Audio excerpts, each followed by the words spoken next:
حضرت غوث اعظم رضی اللہ عنہ کے 100 واقعات کے حوالے سے قصہ نمبر 63 یعنی قصہ نمبر 63 لوح محفوظ کا مشاہدہ۔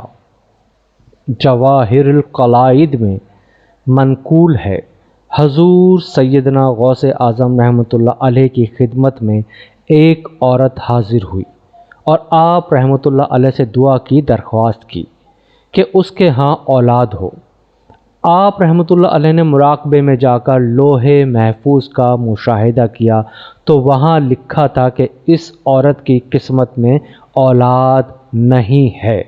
آپ رحمۃ اللہ علیہ نے اللہ عز و جل کے حضور اس کے لیے دعا فرمائی تو غیب سے ندا آئی کہ اس کے ہاں اولاد نہیں ہے۔